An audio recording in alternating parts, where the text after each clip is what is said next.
And this portion of www.videoreport.ca is sponsored by CD Duplication from www.dbsduplication.com. Phone number, area code 416-693-9413 in the heart of the beaches. Now, for her to say that our event is not sanctioned by the city, how it began was very simple. I picked up the phone, I called the City of Toronto. I asked if I were to have a band on private property, would I need a permit? And they said, no, sir, if it's on private property, you do not need a permit. I contacted Main Square. They were thrilled with the idea. I got a hold of Sobeys Supermarket. They were thrilled with the idea. I lined up 8 locations between Woodbine and Dawes Road. Everybody was thrilled with the idea. We had 40 bands play over that 4 days. And I know we had a few complaints. I recall one complaint at Main Square where somebody came down to insult some 14-year-old kids.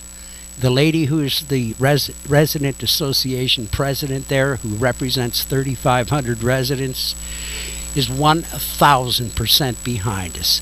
And Teresa reminded that person that, hey, they're 14-year-old kids. Give it a break, will you? So that person disappeared. What I'd call that is not a complaint, but a person with a bad attitude. Next paragraph I want to get into is, I have personally contacted the event's promoters to remind them that the city of the city bylaws and to relay the community's concerns. The community's concerns, a very small group of people in the community, I think mostly her friends and cronies. I have also communicated this information to the event's previous venues, i.e. she went from venue to venue telling them we did not have a permit, which they already knew anyway, because we told them we didn't need a permit, because the City of Toronto told us as long as we're on private property, we don't need a permit. It's that simple. Now, Janet contacted me. That's another lie, because I have not spoken to Janet Davis in 2 years. After the second annual, I had a volunteer out petitioning the community right after the event to see if we could find some complainers. And we did find 1 or 2 of them. That's it. Not the hundreds that she claims. And anybody who did complain, whatever their minor complaint was, by using nothing more than a little bit of common sense, it could all be rectified.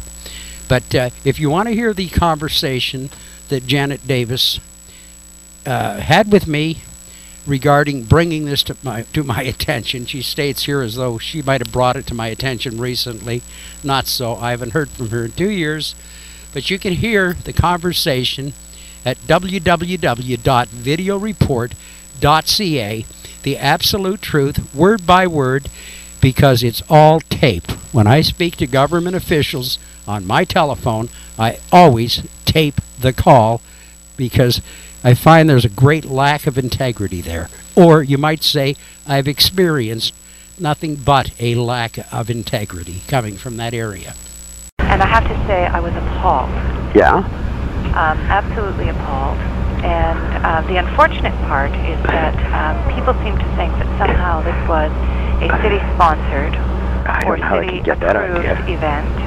Yeah. Believe me, they do. And there is not, I don't believe, been sufficient support expressed for me to be convinced that it ought to happen again. Oh, well, I have thousands of signatures, Janet, from people in your area as well as in the on the south side of the Danforth. Literally thousands of them that say differently.